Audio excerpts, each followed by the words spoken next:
Bienvenido, alto comisionado. Estamos muy complacidos de tenerlo como invitado en Venezuela 360. Muchas gracias por la invitación. Comienzo con esta pregunta. Usted lidera la respuesta de la ONU a las crisis humanitarias alrededor del mundo, pero el hemisferio occidental no ha enfrentado una situación migratoria de esta dimensión. ¿Qué es lo que está disparando esta situación? Creemos que de casi 4,5 millones de venezolanos que han dejado su país, ellos han llegado a 16 países en la región. Entonces, como usted lo ha dicho, es el movimiento poblacional más grande que esta parte del mundo ha visto en mucho tiempo.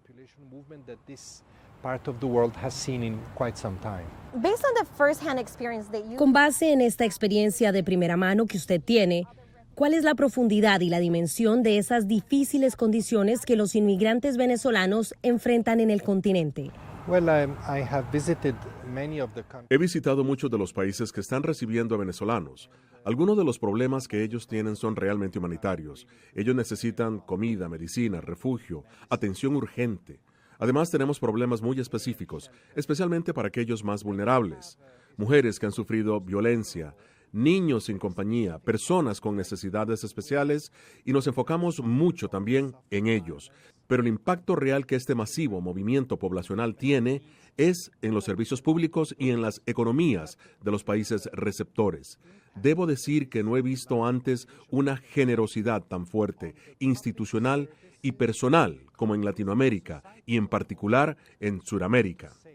El problema es que con estos números en ascenso, los estados, aunque tienen recursos, estos no son suficientes y es importante que se incremente el apoyo internacional a los países receptores de venezolanos. La Unión Europea ha anunciado una conferencia para finales de octubre pidiendo el incremento de la ayuda.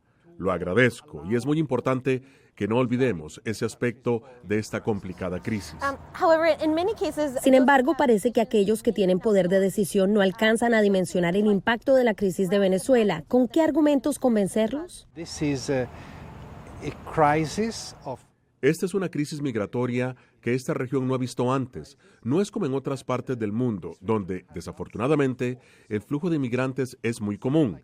Y luego, el hecho de que estos países han sido capaces de recibir y en muchos casos absorber grandes grupos de personas, de alguna manera hace la crisis menos visible.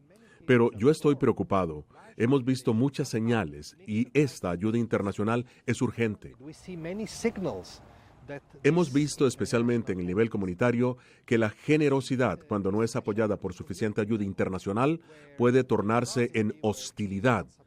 En Colombia, en Ecuador, en Perú, algunos de los países más grandes, estamos desarrollando campañas anti-xenofobia de manera conjunta, porque vemos crecientes sentimientos de hostilidad en las comunidades contra los venezolanos, y eso es inevitable. Por eso es que esas comunidades necesitan ayuda, no solo para los venezolanos, sino para las comunidades receptoras. Usted hizo parte de un encuentro durante la Asamblea General de la ONU con otros países que están recibiendo a los venezolanos y el panorama que usted describió es muy oscuro. ¿Qué futuro ve para Venezuela si las cosas no cambian? Si este flujo de personas continúa, vamos a comenzar a ver problemas muy serios. Recuerde, el país que está recibiendo la mayor cantidad de venezolanos es Colombia, y Colombia en sí mismo apenas está comenzando a salir de su propio conflicto, que ha causado un gran desplazamiento interno y externo.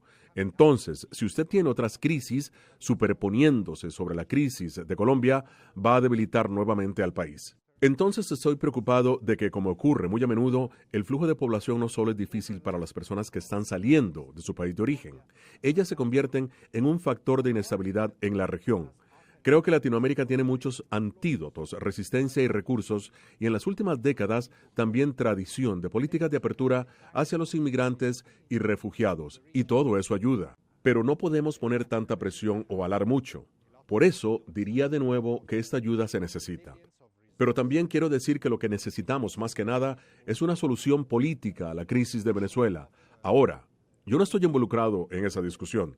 Eso le corresponde hacerlo a los actores políticos, a los venezolanos con la ayuda de sus aliados, y esto es urgente, porque sin la resolución de la situación política en Venezuela, continuará desafortunadamente el declive de los servicios y de seguridad. Durante su más reciente visita a Pacaraima, Brasil, usted hizo un llamado por asistencia humanitaria por $770 millones al principio del año. ¿Cuál ha sido la respuesta a su llamado? Very modest still, maybe. Aún ha sido muy modesta la respuesta, con un 20-30% de fondos. Espero que esta iniciativa de la Unión Europea, de las cuales somos parte con la Organización Internacional para las Migraciones, atraiga más apoyo. Necesitamos recursos humanitarios para las necesidades más urgentes, para los grupos más vulnerables, pero también necesitamos la ayuda bilateral de donantes, de instituciones financieras internacionales, para apoyar a los estados cuyos servicios han sido severamente impactados por la presencia de venezolanos. Esto es para el corto plazo. ¿Qué hay de largo plazo? Porque este es un reto que no será resuelto de la noche a la mañana. Esperamos que la gente pueda volver rápidamente a su país de origen, pero también tenemos que planear para el largo plazo y es mejor estar listos en caso de que, desafortunadamente, la problemática continúe. Y esta preparación requiere una aproximación completamente diferente, con otro tipo de recursos para inyectar en los sistemas escolares, los sistemas de salud, en el impacto sobre el ambiente que algunas de estas situaciones pueden generar en la creación de empleo para los refugiados y para las comunidades receptoras. Allí es donde realmente el esfuerzo se debe enfocar y sobre esto hablaremos en Bruselas a finales de octubre.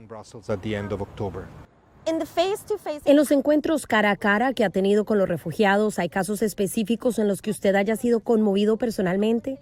Ha mencionado que ha conocido madres, niños. Hemos visto las imágenes de sus visitas. ¿Hay algo que recuerde siempre que se refiere a la crisis de Venezuela? One more general and one specific. Dos cosas, una general y una específica. La específica, recuerdo vivamente cuando estaba en Cúcuta, Colombia, en la frontera con Venezuela, miles de personas cruzando la frontera y muchos de ellos sin lugar para pernoctar. Visité una pequeña comunidad de colombianos desplazados. Ellos son desplazados desde otro lugar de Colombia a causa del conflicto. Y estos desplazados les ofrecían refugio en sus humildes viviendas a los venezolanos que cruzaban la frontera, desplazados, recibiendo a refugiados. Un ejemplo muy brillante de solidaridad. A very shining example of solidarity. And then in general, Y después, en general, he visto a muchos venezolanos cuyos trabajos en su propio país eran como médicos, ingenieros, enfermeras, maestros que tuvieron que dejar todo atrás y que, por supuesto, no encuentran trabajo del mismo tipo. Los he visto muchas veces vendiendo frutas y vegetales en los mercados, en las lomas de las grandes ciudades de Latinoamérica. Esto rompió mi corazón. Todo el mundo sufre, pero cuando usted ve el inmenso precio que estas personas tienen que pagar, eso causa una fuerte conmoción. Y algo que tengo que destacar en todos estos casos es la enorme dignidad de los venezolanos, aún en medio de la angustia, aún dejándolo todo, la dignidad que muestran. La dignidad con la que enfrentan estas dificultades es ejemplar y por eso espero que la solución se encuentre pronto. ¿Qué diferencia la crisis venezolana de otras crisis de refugiados en el mundo, como la de Siria, por ejemplo? En primer lugar, cada crisis es diferente. No creo que haya una crisis similar a otra, una guerra igual a otra, pero la diferencia, tal vez, es que en Venezuela no hay una guerra. Esta no es una crisis causada por la guerra, sino por un problema político que necesita resolución. Esta es la mayor diferencia. La segunda es que ocurre en un área que no ha visto más crisis humanitarias. Y la tercera es que el tipo de personas que huyen lo hacen por diversas razones, algunas económicas, otras por la violencia. Y antes de clasificarlos, debemos asumir que todos ellos están en dificultades. Por eso, la respuesta de la ONU la lideran las dos organizaciones especializadas en movimientos migratorios. Finalmente, ¿cuán importante es el papel de los medios que cubren la crisis venezolana? Por supuesto, los medios están interesados en lo que es sensacional, visible. En este caso es o la situación en Venezuela, la política alrededor de la situación, las ramificaciones internacionales o el sensacionalismo que viene de los grandes números de venezolanos que cruzan el puente en Cúcuta. Sí, estos son elementos importantes, pero nosotros queremos recurrir a los medios por algo diferente. Primero, no pierdan el interés. Cuando los números bajen, el debate político sea menos agudo, mantengan el interés en la difícil situación que enfrentan las personas. Y luego, Despoliticemos la respuesta humanitaria. Hay un proceso político, no podemos esconderlo, y él tiene que seguir su curso y esperamos que sea positivo y pacífico. Pero al mismo tiempo, tenemos que ayudar a las personas que son víctimas de esta situación, y esta ayuda no puede ser política de ninguna manera. Thank you very much for being with us in VOA. Thank you very much.